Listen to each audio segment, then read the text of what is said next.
तारातरा मठ एक तपोभूमि मानी जाती है। वहाँ पर एक ऐसे योगी पुरुष ने तारातरा मठ की स्थापना करी। मैं थोड़ा संक्षिप्त में बताऊंगा। जैतपुर जी महाराज योगी पुरुष का नाम। जैतपुर जी महाराज तारातरा से 3 किलोमीटर 4 किलोमीटर दूरी पर एक गोमरख धाम करके धाम है। उसकी पहाड़ी लगभग चढ़ाई है 1.5 किलोमीटर या 1.25 किलोमीटर ऊपर पहाड़ी में एक छोटी सी गुफा। उस गुफा में महाराज जी तपस्यारत और वहाँ तपस्या करते थे। तो केवल मात्र भगवान का आसरा और भगवान का भजन करने में लीन थे। परंतु ये काफ़ी पहले की बात है, संसाधन भी कम थे और भजन में मस्त थे। अचानक वहाँ एक भील समाज के चांदाराम जी भील अपने काम के लिए ऊपर पहाड़ में गए और वहाँ पानी का एक ऐसा स्रोत है, इसका नाम कलशिया लोकल भाषा में, और वो ऐसा स्रोत है कि कितने ही अकाल पड़ जाएं फिर भी कभी पानी उसका ख़त्म नहीं होता है। तो उस पानी के सहारे महाराज जी ने तपस्या शुरू की थी और तपस्यारत थे। चांदाराम जी गए, पानी पी करके देखा कोई संत बैठा है, तो संत के पास दर्शन करने के लिए गए। महाराज जी ने पूछा भाई क्या करते हो, तो उन्होंने सीधा सा जो था अपना परिचय दिया और कहा मैं महाराज जी शिकार पर निकला हुआ हूँ और शिकार करने के लिए आया हूँ। महाराज ने कहा शिकार करना छोड़ो और कुछ अच्छे काम मैं आपको बताता वो करना, आपका बहुत अच्छा होगा। तो चांदाराम जी का बाबू जी के प्रति अटूट विश्वास और श्रद्धा थी संत के प्रति कि महाराज जी जो आप कहोगे मैं करूँगा। महाराज जी ने उसको उपदेश दिया और सच्चा मार्ग बताया कि ये मानव का धर्म है और इस पर चलोगे तो आपको जीवन में कभी भी तकलीफ नहीं होगी और सुखी रहोगे। चांदाराम जी ने महाराज जी का कहना माना और धीरे धीरे घर के अंदर एक संपन्नता, शालीनता, संस्कार सब कुछ एक झलक अलग दिखने लगी और चांदाराम जी महाराज जी की सेवा में रत हो गए। जब लोगों को पता चला कि ऐसे सिद्ध पुरुष और ऐसे तपस्वी महात्मा ऊपर पहाड़ में तपस्या कर रहे हैं, तो वहाँ आना जाना लोगों का काफ़ी होना शुरू हो गया। महाराज जी जहाँ विराजे थे वो एक छोटी सी संकड़ी सी गुफा है, केवल एक व्यक्ति बैठ सकता है। तो जो दर्शनार्थी आते थे वो आसपास में खड़े रहे और फिर चले जाते थे। चांदाराम जी ने महाराज जी से कहा कि महाराज जी आपकी आज्ञा हो तो मैं एक नीचे झोंपड़ा बना देता हूँ, जिससे आने वाले आगंतुक श्रद्धालु थोड़ी देर विश्राम कर लें। महाराज जी ने कहा आप झोंपड़ा बना सकते हो, बनाओ आपकी इच्छा है। तो चांदाराम जी ने झोंपड़ा बनाना शुरू किया। दिन में वो पत्थरों की चिनाई करते थे, रात को उसको कोई बिखेर जाता था। 5-7 दिन शायद ये क्रम चला होगा। अंततः चांदाराम जी ने महाराज जी से कहा कि महाराज जी कोई रात को आकर के बिखेर जाता है, मैं दिन भर मेहनत करता हूँ, रात को कोई बिखेर जाता है। महाराज जी ने कहा ऐसी तो कोई अपने किसी से भावना दुर्भावना तो है नहीं, फिर भी कोई आता तो आज मैं देखूंगा कौन आता है। महाराज जी वहाँ गए तो एक संत आए, बहुत दिव्य संत आए। उन्होंने अपना परिचय दिया कि मेरा नाम गोम ऋषि है और मैं आदि अनादि काल से योग बल से यहाँ पर तपस्यारत हूँ और मैंने योग बल से अपने शरीर को अक्षुण रखा है, लंबा रखा है और भजन में लीन रहता हूँ। परंतु आप और हम दोनों समकालीन संत हैं। आप भी यहाँ तपस्या करते थे, परंतु आप लगभग पहुँचे, थोड़े से आप भ्रमित हो गए हो। आपका धूणा भी यहाँ पास में ही है। आपने भी साधु के रूप में जब भी जन्म लिया साधु बन करके भजन ही किया है और जन्मों जन्मों के आप साधु हो और इस जन्म में भी आप साधु बन करके भजन कर रहे हो। और आपका परंपरागत जो प्राचीन धूणा है वो यहाँ से थोड़ा सा दूर है, मैं आपको संकेत दे सकता हूँ। तो महाराज जी ने कहा संकेत दो, बताओ महाराज जी कृपा करो। तो गोम ऋषि जी ने जैतपुर जी महाराज को संकेत दिए कि यहाँ से तकरीबन 4-5 किलोमीटर दूर गायों के बाड़े हैं। गायों के बाड़े में भी बछड़ों का बाड़ा है। बछड़ों के बाड़े में एक छोटा सा समी का पेड़ है जिसको अपने यहाँ देसी भाषा में खेजड़ी कहते हैं। वो खेजड़िया था। उन खेजड़िए से, उस समी के पेड़ से आप 2.5 कदम दक्षिण दिशा की तरफ नाप करके फिर खोदते जाना, हताश मत होना, निराश मत होना और थकना मत। आपको निश्चय ही वो आपको धूणा मिलेगा, वहाँ अवशेष मिलेंगे धूणे के, जो आपने पहले सदियों पहले तपस्या की थी और वही आपका स्थान है। वहाँ जाकर के वापस अपनी तपस्या शुरू करो तो आपको और जीवन में आगे बढ़ोगे, भजन आपका पकेगा। महाराज जी ने कहा आपकी बड़ी कृपा है संत महाराज जी, आपने हमें मार्गदर्शन दिया। जो गोम ऋषि थे वो अपने गंतव्य स्थान पर निकल गए, अदृश्य हो गए। जैतपुर जी महाराज प्रसन्नतापूर्वक अपने वापिस गुफा में आके बैठे। सुबह चांदाराम जी भील आए। चांदाराम जी ने पूछा महाराज जी कौन क्या रही रात की घटना। तो महाराज जी ने जो हुआ सारा चांदाराम जी को बताया। चूँकि जैतपुर जी महाराज का जन्म बाड़मेर जिले का नहीं था, जोधपुर जिले में हुआ था और वो भजनानंदी होने के नाते, वैराग्य के नाते उनका लेख था, प्रारब्ध था कि इस पहाड़ी की तलहटी में आई। परंतु भौगोलिक स्थिति को जानते नहीं थी, कहाँ गायों के बाड़े, कहाँ निवास है, किसका रहना सहना। तो सीधे पहाड़ में गए। पहले चूँकि वो चौटन मठ में शिष्य बने थे और चौटन से निकल करके गोमरख धाम के पास में अपने गुरु के साथ में कुछ दिन वहाँ बिताए थे और उससे बाद में फिर पोकरण वादाली तालाब पर गए थे। वहाँ से गुरु महाराज की आज्ञा लेकर के, जुगतपुरी जी महाराज जी की आज्ञा लेकर के वापिस उन्होंने कहा मेरा मन होता है कि चोटन से निकल करके अपन जिन पहाड़ों में तलटिया में कुछ दिन रुके थे वहाँ जाके तपस्या करने का है। तो जुगतपुरी जी महाराज ने कहा कि आपका मन है वहाँ जाने का, ज़रूर वहाँ जाके आप तपस्या करो, अपने जीवन को सफल करो। जैतपुरी जी महाराज जब चंदाराम ने कहा तो जैतपुरी जी ने सारी घटनाक्रम चंदाराम को बताई कि रात को एक ऐसे संत आए, उन्होंने मुझे बताया कि आप जन्म जन्मों के संत हो और आपकी तपोभूमि जहाँ आपने पहले तपस्या की वो यहाँ से कुछ किलोमीटर दूर पर है, और ये गायों के बाड़े, बछड़ों के बाड़े, उसके अंदर एक समी का पेड़ है, वहाँ जा कर के आप खोज करना, आपका धूणा मिलेगा। तो चंदाराम जी वहाँ के लोकल व्यक्ति थे, स्थानीय व्यक्ति थे। चंदाराम जी ने कहा महाराज जी बिल्कुल यहाँ से इतनी दूर पर गायों के बाड़े हैं और अपन चल करके सब देखेंगे, जो संत ने कहा ऐसे अपने को निशान मिलेंगे। गांव वाले कुछ थे, उनको साथ में लिया। चंदाराम जी महाराज जी गायों के बाड़े में गए, देखा तो जो संत ने बताया था गोम ऋषि जी ने, वो का वो उनको दृश्य दिखा। वहाँ बछड़ों का बाड़ा और बछड़ों के बाड़े में समी का छोटा पेड़, कि यही समी का पेड़ है महाराज जी ने जो बताया। अब इसे अपने को अड़ी कदम नाप करके यहाँ खोदना है। तो वहाँ जब खोदने शुरू किया सबने मिल कर के, भक्तों ने, तो कई दिन लगे होंगे शायद, क्योंकि काफ़ी गहरा था। परंतु जब वो आया धूणा असली, तो वहाँ धूणे के अवशेष, धूणे का जो आकार होता है ऐसा आकार टाइप का, और उसके अंदर बबूती, कोयले, जो भी धूणे के अवशेष थे प्राचीन, वो सारे के सारे मिले। तो इस प्रकार से वो देख करके जैतपुरी जी महाराज को अति प्रसन्नता हुई कि मेरा प्राचीन धूणा मुझे मिल गया और यही मैं साधना और तपस्या करूँगा। वहाँ फिर जैतपुरी जी महाराज ने अपनी साधना और तपस्या करी, और साथ ही साथ चंदाराम जी भील, उनका भी धूणा, हमारे वहाँ तारातरा जाओगे तो दोनों का धूणा है। बड़ा धूणा है वो जैतपुरी जी महाराज का है, और छोटा धूणा उसी के पास, उसी परिसर में है, वो चंदाराम भील का है। और ये समरसता का प्रतीक, संत के घर में कोई भेद नहीं होता, कोई जाति नहीं होती है। उसका उस समय भी गुरु महाराज ने संदेश दिया, और आज दिन तक हम तारातरा मठ में उस परिपाटी को, उस परंपरा को निभा रहे हैं कि मठ में कोई भी किसी प्रकार का जाति भेद नहीं करके, भक्त बीज पलटे नहीं, जे जुग जाए अनंत, ऊंच नीच घर अवतरे रहे संत का संत। सभी के घर संत पैदा होते हैं और भजन सभी करते हैं। तो चंदाराम जी हमारे मठ के परिवार के एक सदस्य, परिवार के कुटुंब के। चंदाराम जी की धूणी की भी पूजा विधिवत रूप से दोनों समय होती है, और जैतपुरी जी महाराज की भी होती है। तो जैतपुरी जी महाराज ने तारातरा मठ स्थापित किया, वहाँ से चल करके मेरे तक 7वीं पीढ़ी है। और जितने भी महंत हुए तारातरा मठ के परम योगी, तपस्वी और सिद्ध पुरुष श्रृंखला, क्योंकि गुरु परंपरा है, गुरु अपने शिष्यों को आगे से आगे, जो उसके पास ज्ञान होती है, विद्या होती है, वो निश्चय शिष्य, योग्य शिष्य को सिखाते हैं, देते हैं। उस परंपरा में तारातरा मठ के विजय जैतपुरी जी बाबा जी की जीवित समाधि है, और जीवित समाधि एक योग की बड़ी परम पराकाष्ठा है। यानी अपनी आत्मा को शरीर से निकालना, अपने स्वयं के अधीन कर लेना, जब चाहो तब शरीर में से आत्मा को निकाल करके और कहीं मिश्रित करो, तो वो योग की पराकाष्ठा होती है, उसको कहते हैं जीवित समाधि। जैतपुरी जी महाराज ने जीवित समाधि ली, और जाते जाते लोक कल्याण के लिए महाराज जी एक सिद्धि भी दे गए। उस समय पागल कुत्ते के काटे हुए के टीकाकरण नहीं था, टीका नहीं होता था रेबीज का, पर लोग खूब पागल कुत्ते या पागल प्राणी के काटे होने के कारण काफ़ी मौतें होती थी। तो महाराज जी ने एक सिद्धि दी वहाँ मठ में कि यहाँ का भोग जो प्रसाद चढ़ता है, उसका टुकड़ा, उसके भोग का प्रसाद किसी को देना, आपको रेबीज का बीमारी पागल के काटने के बाद भी नहीं होगी।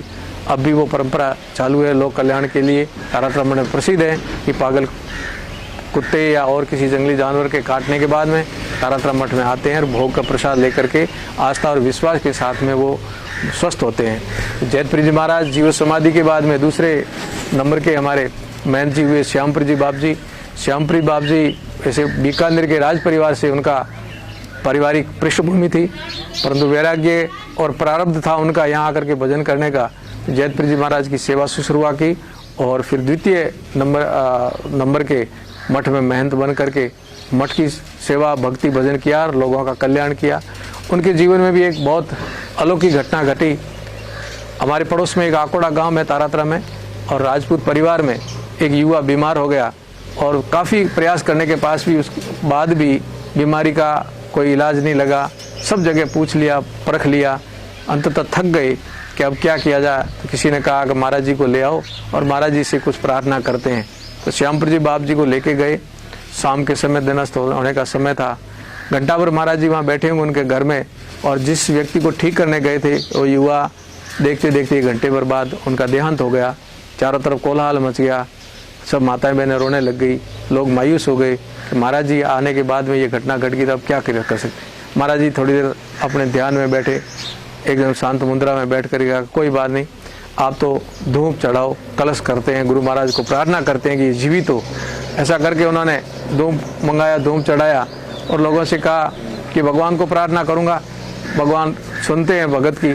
इतिहास में भी कहा है कर्माबाई का खींचड़ा भी खा गए, मीरा का जहर का अमृत का प्याला, और हम जाने किन किन भक्तों को, हृदय से जिन भक्तों ने भगवान को याद किया है तो सब भक्तों पर भगवान की कृपा हुई है। मैं भी भगवान से, इष्ट से प्रार्थना करूंगा कि आज मेरी भगवे की लाज रखेंगे और ये बच्चा निश्चित जिंदा होगा।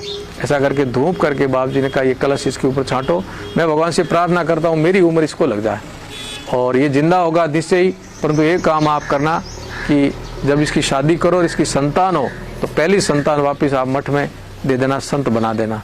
कर करके महाराज जी ने संकल्प किया, संकल्प करके उस बच्चे पर पानी छिड़का और वो एक अलौकिक घटना घटी कि वो बच्चा जिंदा हो गया और महाराज जी ने वहाँ समाधि ली। और उस बच्चे का जब वो युवा हुआ, शादी हुई, तो जो प्रथम पुत्र हुआ उसको मठ में शिष्य बनाया, जिसकी समाधि तारातम मठ में है, आमपुरी जी नाम रखा गया था। और महाराज जी द्वितीय महाराज जी ने, श्यामपुरी जी महाराज जी ने इस प्रकार से अपना ही उम्र, अपना जीवन दूसरों के परोपकार के लिए, दूसरों को जिंदगी देने के लिए दिया। और श्यामपुरी जी बाप जी की भी समाधि वहाँ बनी हुई है। तीसरे नंबर के वहाँ हमारे वहाँ विजयपुरी जी बाप जी, वो त्रिकालदर्शी योगी थे, भूत भविष्य और वर्तमान तीनों का ज्ञात होता था। परमहंस स्थिति थी, योगी पुरुष की एक बहुत उच्च स्थिति के योगी पुरुष थे। उन्होंने भी जीव समाधि ली। क्योंकि वैसे तो तारातम मठ की जो व्याख्या है बहुत लंबी चौड़ी है, मैं इतनी लंबी आपके सामने नहीं रख पाऊंगा। हो सकता है आप इसको पार्ट भाग में करें, परंतु मैं संक्षिप्त में ये कहूँगा कि विजयपुरी जी बाबा जी ने जीव समाधि ली तो उसने प्रमाण ये रखा था कि जीव समाधि में ऐसे लूँगा, माला हाथ में ले करके बैठूंगा, जब माला के 108 मणके जप करके सुमेरु पर मेरा अंगुष्ठ आएगा तो सुमेरु मेरी माला छूटेगी, ओम स्मरण करके मैं कपाल से प्राण निकालूंगा। ऐसी विधि की सैकड़ों हजारों लोगों के बीच में जीव समाधि ली और उनके जीवन में कितने अलौकिक प्रसंग चले वो तो एक बहुत बड़ा लंबा विषय हो जाएगा। बहुत उनके जीवन में कार्यकाल, एक छोटी सी घटना में आज संक्षिप्त बता दूं, विजयपुरी जी महाराज कितने वचन सिद्ध थी। बीकानेर के श्यामपुरी जी बाप जी होने के नाते बीकानेर के लोगों का मठ में आना जाना था और बीकानेर के एक सेठ परिवार, महेश्वरी परिवार में कि 7 बच्चियां थी, तो वही आशा लेकर के आया कि ऐसे सिद्ध पुरुष के पास जाऊंगा तो मैं एक बच्चे के लिए प्रार्थना करूंगा, मेरे को संतान के रूप में बच्चा दें और महाराज जी की कृपा होगी तो लड़का हो जाएगा। तो छोटी बच्ची थी, उस सेठ जी की गोद में बैठी थी, छोटी 2-2.5 साल की उम्र होगी शायद। वेशभूषा से ये पता नहीं चलता था कि ये लड़का है या लड़की है। बाप की गोद से उसको माँ के पास जाना था और वो बार बार बोल रही थी बाई बाई बाई। हमारे यहाँ बेटी को भी कहते हैं, बाई माँ को भी कहते हैं। तो उस बच्ची ने जैसे बाई बाई कहना शुरू किया तो सेठ ने ये भ्रम किया कि महाराज जी इसको लड़का समझ रहे हैं और ये बाई बाई कह रही है, तो महाराज जी कहेंगे तेरे को बाई चाहिए क्या, तो मेरे एक और लड़की ना आ जाए। महाराज जी चूंकि त्रिकालदर्शी योगी थे, वो सेठ की मन की बात को समझ करके महाराज जी को थोड़ा अटपटा लगा और कह दिया कि मुंह के हाथ मत दे, तेरे घर बाई आएगी। और महाराज जी की मठ में एक गाय थी जो बहुत बुढ़ी हो गई थी, काले रंग की थी, पर तो सिर के बीचों बीच टीका था सफ़ेद, तो उसका नाम टीकली था। महाराज जी की नज़र ऐसे पड़ी, त्रोड़ में खड़ी थी, अरे के टीकली तूने खूब खींचड़ा खाया मटका, अब सेठ के घर जा, सेठ को भी सुख देना और तू भी सुखी होगी। देखिए 9 महीने में वो गाय ने तुरंत प्राण छोड़े। 9 महीने बाद सेठ के घर लड़की के रूप में वो गाय आई और अपनी निशानी पूर्व जन्म की जो गाय टीकली थी वो टीका ऐसे कैसे लेके आई थी। जब तक वो जिंदा थी बाई मठ में आती थी और कहती थी मैं तो मठ की गाय थी, टीकली पूर्व जन्म में। तो महाराज ने सेठ के घर भेज दी। अब सेठ की मेरे पिता के रूप में सेवा करती हूँ और अपना काम भी करती हूँ। तो विजयपुरी जी महाराज इतने सिद्ध पुरुष हुए। विजयपुरी जी महाराज के बाद में तेजपुरी जी महाराज हुए। तेजपुरी जी ने भी जिस प्रकार श्यामपुरी जी बाप जी ने अपनी उम्र दी, ऐसे तेजपुरी जी महाराज ने तारातम मठ के एक बहुत मेहनतकश, परोपकारी, सेवाभावी चौधरी सियाग परिवार के उमाराम, उनकी मृत्यु हो गई। उनके घर के आगे से मार्ग निकलता था मठ और में जाने का, खेत से मठ जाने का। महाराज जी घोड़े पर से आ रहे थे और जैसे ही घर में क्रंदन हुआ, रोना शुरू हुआ, महाराज जी घोड़ी लेकर के गेट पर, दरबार पर गए, देखा क्या हुआ, पूछा तो लोगों ने कहा बाबूजी उमा चला गया। अरे कि नहीं उमे जैसा आदमी रहना चाहिए, उमे को मेरी उम्र देता हूँ, उमा जिंदा रहना चाहिए। वही करके दो और कहा ये उमे को उम्र मेरी दी, उमा जिंदा हुआ और महाराज जी ने समाधि ली तेजपुर जी ने। फिर उनके बाद धर्मपुर जी महाराज हुए। धर्मपुर जी का आप सब लोगों ने सुना होगा, मेलू के अंदर बहुत बड़ा एक ऐसी घटना घटी थी कि प्रतिदिन वहाँ ऐसी एक बीमारी फैली, तो डॉक्टरों के प्रशासन के किसी के समझ में नहीं आ रहा था। दिन में 5-7 आदमी कम से कम मरते थे। ये क्रम का 8-10-12 दिन चला होगा। काफ़ी लोग मरने के बाद हताश होकर के लोग गांव के आए और कहा महाराज जी को लाते हैं, शायद वो योग विद्या से इस बीमारी का अंत करें। धर्मपुर जी महाराज को लेके गए और धर्मपुर जी महाराज ने अपने योग विद्या से उस बीमारी का अंत किया और कहा कि तुम्हारी बीमारी का तो अंत हो गया पर तो मुझे जाना पड़ेगा। धर्मपुर जी महाराज ने वहाँ समाधि ली, जो बहुत बड़ा स्थान मेलू में तारातरा मठ का धर्मपुर जी का स्थान है। बड़े बड़े मेले लगते हैं, साल में 3 मेले लगते हैं और बहुत ख्यातनाम स्थान बन गया। धर्मपुर जी महाराज के बाद मेरे गुरु महाराज मोहनपुर जी महाराज, आप सब जानते हो, अभी बहुत बड़ा विशाल उनका संत सम्मेलन हुआ। बहुत बड़े योगी पुरुष, कई संत महापुरुष पधारे। बहुत ऐसा सुना है मैंने कई लोगों के मुख से, मीडिया के माध्यम से, कई अनुभवी व्यक्तियों के माध्यम से कि अपने पश्चिमी राजस्थान में, इन्हीं राजस्थान का सबसे बड़ा संत सम्मेलन और ऐसा आयोजन अद्वितीय और अकल्पनीय था मोहनपुर जी महाराज का। मोहनपुर जी महाराज ने भी समाधि ली थी, वो भी बहुत उच्च कोटि के योगी पुरुष थे। उन्होंने तय करके समय पर ली और अंतिम समय हमें वो दर्शन करने का अवसर मिला जब महाराज जी ने समाधि ली थी। उन्होंने सरोदा देखा, स्वर ज्ञान देख करके कहा दही लाओ, कांसी के बर्तन में दही मंगाया, दही पीते एक बार और कहा कि एक बार और लाओ, दोबारा दही पी करके फिर कहा मुझे जाना है। ऐसे समाधि ली और मैं उनके सामने प्रमाण हूँ कि गुरु महाराज कितने वचन सिद्ध थे। यूँ तो प्रतिदिन मोहनपुर जी महाराज की कोई इनकी अलौकिक घटना हमें देखने को और सुनने को मिलती है, परंतु मैं जो कह रहा हूँ वो अलौकिक घटना मेरे जीवन से जुड़ी हुई है। मेरे जीवन का आपको मैं बताना चाहता हूँ। मेरी माता जी को पागल कुत्ते ने काटा और पागल कुत्ते के काटने के बाद में माता जी संकोचवश किसी को कह नहीं पाई और 2-2.5 दिन बाद माता जी खुद पागल हो गई, रेबीज हो गया उनको। रेबीज का इलाज इस आधुनिक युग में भी नहीं है, विज्ञान के पास भी नहीं है। माता जी मौत के मुंह में थी, एकदम रेबीज भयंकर था। पता चला इनको रेबीज हो गया तो देखा चारों तरफ द्वार सब बंद है, हॉस्पिटल डॉक्टर किसी का द्वार ऐसा नहीं है जो मेरी माता जी के प्राण बच सकते थे। मेरे पिताजी को एक ही दिखा कि कोई द्वार है तो केवल तारातरा मठ है और मोहनपुर जी महाराज है, वही हमें बचा सकते हैं। माता जी को उस स्थिति में रेबीज बनी पेशेंट थे और लेके गए गुरु जी के पास, जाके प्रार्थना की कि महाराज जी आपकी कृपा से ही बच सकती है, बाकी कोई ऐसी शक्ति नहीं मेरी पत्नी को बचा सके। और कहा कि मेरे घर से 2 प्राणी आज खत्म होंगे, एक मेरे घर से और मेरे घर से गर्भ है उनका, पेट में कोई प्राणी है वो भी साथ में मरेगा। गुरु जी थोड़ी देर शांत रहे और शांत रह करके कहा बलवंत सिंह जी चिंता मत करो, लड़का होगा उसको संत बना देना, ना आपके घर से मरेंगे ना बच्चा मरेगा, संत होकर के सेवा करेगा और आपका नाम भी करेगा। तो मैं आपके सामने प्रमाण हूँ कि गुरु महाराज के निकले हुए वचन के कारण मैं और मेरी माताजी दोनों जिंदा है। ये एक विज्ञान और बुद्धि वर्ग को एक सोचने का प्रसंग है कि किस प्रकार योगी पुरुष कितनी कृपा करते तो क्या क्या हो जाता, अनहोनी को होनी कर देते हैं। ऐसे मोहनपुर जी महाराज पश्चिमी राजस्थान में मोहनपुर जी महाराज जैसे सिद्ध पुरुष शताब्दी पुरुष थे। सदियों गुजरने के बाद ऐसे शताब्दी पुरुष आते हैं। और यहाँ तो एक कहावत है, मालानी के महादेव यदि कहा जाए तो मोहनपुर जी महाराज को कहते हैं। इतने सिद्ध पुरुष तपस्वी मोहनपुर जी महाराज के चरणों में मुझे 5 साल की उम्र से रहने का सुअवसर मिला और लगातार गुरु महाराज की कृपा रही कि मैं 5 साल का आया था तब मेरे माँ के रूप में, माता का रूप ही मैंने मेरे गुरु में देखा, मेरा पिता के रूप में मेरे गुरु महाराज में देखा। मुझे पढ़ाया लिखाया, शिक्षित दीक्षित किया और लाड प्यार पालन पोषण भी माँ के रूप में उन्होंने किया। और अंत में गुरु का रूप ही देखा, जो अपना ज्ञान था, जो आशीर्वाद था वो दे करके मुझे सेवा करने का मौका दिया। तो मैं तो अपने को बहुत बड़ा सौभाग्यशाली मानता हूँ कि ऐसे परम तपस्वी के जीवन के नज़दीक रह करके उनकी सेवा करने का और उनके साथ रहने का मुझे सुअवसर मिला। ये हमारे तारातरा मठ की परंपरा है। तारातरा मठ की पश्चिमी राजस्थान में काफ़ी शाखाएं हैं, कुछ गुजरात में भी है। कुल मिलाकर के छोटी बड़ी 27 शाखाएं तारातरा मठ की है। और सार्वजनिक काम, धार्मिक काम, सेवा का काम, चिकित्सा का काम, पर्यावरण का काम, ऐसे कई आयाम तारातरा मठ में चलते हैं गुरु महाराज की कृपा से। आज जिस परिसर में अपन बैठे हैं ये श्री मोहन गौशाला है। 21 साल पूर्व इस गौशाला के गुरु महाराज के आदेश से बहुत सुकून मिलता है, क्योंकि यहाँ का वातावरण जब देखते हैं तकरीबन 200 बीघे के अंदर एकदम हरियाली, बड़े बड़े पेड़। यहाँ आने के बाद में शायद ही ऐसा लगता हो कि बाड़मेर की धरती पर बैठे हैं। एकदम हरियाली और चारों तरफ गायों के गो सदन, और गायें भी बहुत स्वस्थ और हष्ट-पुष्ट।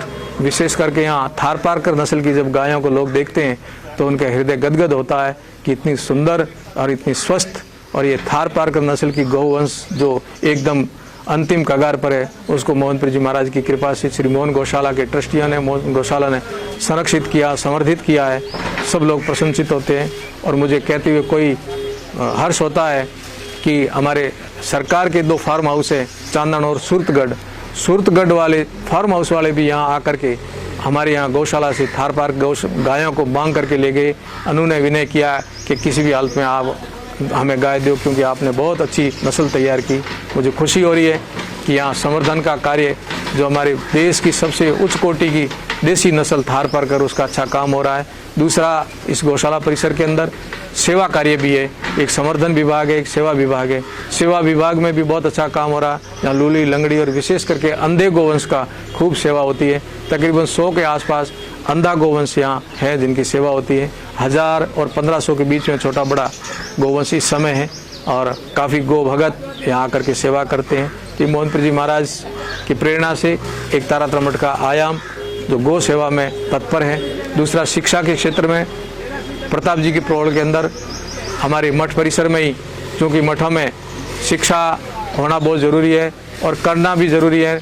करते नहीं हो बात अलग है, पर हमने पहल की कि मठों के अंदर शिक्षा केंद्र होना चाहिए, संस्कार केंद्र होना चाहिए। तो तारातरा मठ की जो शाखा प्रताप जी की प्रोड़ बाड़मेर, वहाँ विद्यालय चलता है, बहुत अच्छा नामी विद्यालय, वहाँ व्यवस्था हो रही है। ऐसे हमने कई मठों में, हमारे सियाणी मठ में और जगह भी मोहनपुर जी महाराज की प्रेरणा से एकल विद्यालय हमने सीमांत क्षेत्र में सुंदरा गडरा की तरफ भी शुरू किए, और शिक्षा के क्षेत्र में काम किया। पर्यावरण के क्षेत्र में बाड़मेर के पास में ही आप जानते हो एक शिव शक्ति धाम, एक ऐसा धाम बना है जो बाड़मेर के लिए एक सौगात है, और पर्यटन की दृष्टि से भी, धार्मिक दृष्टि से और पर्यावरण की दृष्टि से एक तालाब, सुप्रसिद्ध तालाब जसदेर, जो लुप्त होने की कगार पर था, परंतु आज जाकर के आप देखते हो तो कमल खिलते हैं पश्चिमी राजस्थान में, तो केवल मात्र जसदेर में खिलते हैं। ऐसा सुंदर उस तालाब का संरक्षण किया, और एक पेड़ नहीं था जहाँ पर, वहाँ लाखों पेड़, हर प्रकार के पेड़, औषधीय पेड़, छायादार पेड़, फूलदार, फलदार सब पेड़ लगाए हुए हैं, और जोरदार एक सुंदर वातावरण वहाँ स्थापित हुआ है। वो पर्यावरण के क्षेत्र में भी काम करते हैं, लोगों के लिए समय समय पर औषधीय काम, चिकित्सा के क्षेत्र में काढ़ा पिलाना हो, चाहे और कोई हो। तारातरा मठ बहुआयामी योजनाओं को लेकर के सार्वजनिक कामों के साथ साथ में, धार्मिक कामों के साथ साथ में बहुत कुछ गुरु महाराज की कृपा से कर रहे हैं। और आज तारातरा मठ में दीक्षित सन्यासियों के रूप में भी बहुत बड़े संत मंडल है, जहाँ तकरीबन 25 दीक्षित सन्यासी हैं, मेरे छोटे बड़े गुरु भाई हैं। सभी संत लोग गुरु महाराज के बताए हुए आदेशों पर चल करके क्षेत्र में, मठ में और जगह जगह धर्म का प्रचार करते हैं, अपना भजन भी करते हैं, साथ साथ में परोपकार के कामों में भी समय देते हैं। एक संक्षिप्त में तारातरा मठ का आज का मैं इतना ही बताऊंगा, और यदि आवश्यकता और ज़रूरत होगी तो समय समय पर तारातरा मठ की और जानकारियाँ मैं आपके बीच में रखता रहूँगा। मैं धन्यवाद करता हूँ जहांगीर साहब का कि आप ऐसे विषयों पर आकर के चर्चा करते हो और पूछते हो, जैसे हमारी भारतीय संस्कृति, भारतीय सभ्यता और भारतीय जीवन शैली और हमारा जो परंपरागत ऋषि परंपरा है, उनको आप उजागर करते हो।